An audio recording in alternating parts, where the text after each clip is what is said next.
সেই ক্যারেক্টারিস্টিক্সটা কি?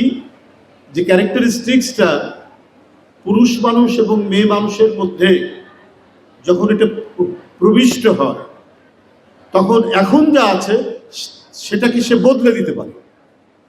এটাই হচ্ছে শিক্ষার মূল গুরুত্ব। ম্যালকম এক্সের নাম তোমরা শুনেছ, মানে কালোদের রাইটসের অধিকারের জন্য দারুণ সংগ্রাম করেছেন আমেরিকায়। তিনি বলেছেন, education is the passport to future. শিক্ষা হচ্ছে ভবিষ্যতের পাসপোর্ট, ছাড়পত্র।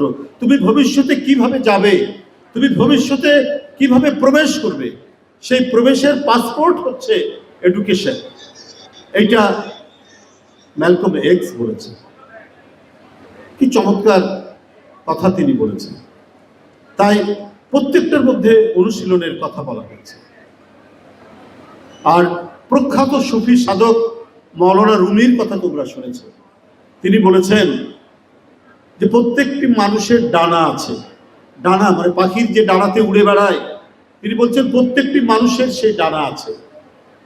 এখন তোমাকে সেই ডানাটা গজাবে কিভাবে? তোমার এডুকেশনের মধ্যে দিয়ে, তোমার শিক্ষার মধ্যে দিয়ে, তোমার প্রচেষ্টার মধ্যে দিয়ে। এবং তখনই তুমি ফ্লাই করতে পারবে, তখনই তুমি উঠতে পারবে। এটা মৌলানা রুমির কথা। ছোট বন্ধুরা, তোমাদের কাছে পাণ্ডিত্য করতে আসিনি, তোমাদের সাথে মত বিনিময় করতে এসেছি। যে মেয়েটি এখানে ইংরেজিতে বক্তৃতা করলো বা বাংলায় যে ছেলেটি করলো, অত্যন্ত মুগ্ধ করেছে, অত্যন্ত ভালো লেগেছে। কিন্তু শিক্ষার একটা বড় দিক তোমাদের আমাদের সবাইকে মনে ছিল নৈতিকতার বিষয়। পৃথিবীর একজন মহত্তম রাষ্ট্রনায়কের নাম আব্রাহাম লিঙ্কন। শুনেছ না? আব্রাহাম লিঙ্কনের কথা শুনেছ? মার্কিন যুক্তরাষ্ট্রের 16তম রাষ্ট্রপতি, ষোড়শ রাষ্ট্রপতি, 16th প্রেসিডেন্ট।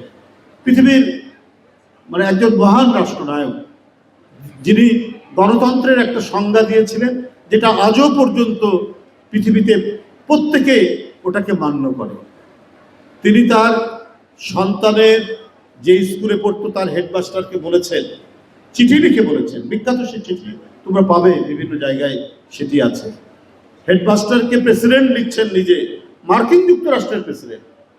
তিনি লিখছেন, আমার ছেলেকে এই শিক্ষা দেবেন যে $5 কুড়িয়ে পাওয়ার চাইতে $1 পরিশ্রম করে উপার্জন করা অত্যন্ত আনন্দের,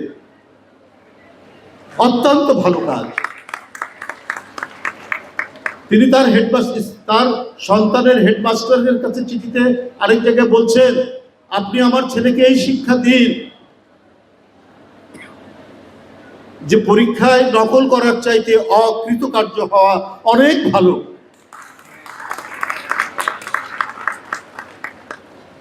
তাহলে আবার তার সাথে কি চমৎকার কথা বলছেন, আমার ছেলেকে এই শিক্ষা দেন হেডমাস্টার সাহেব, সে যেন কারো নীরব হাসির গোপন সৌন্দর্য যাতে উপভোগ করতে পারে।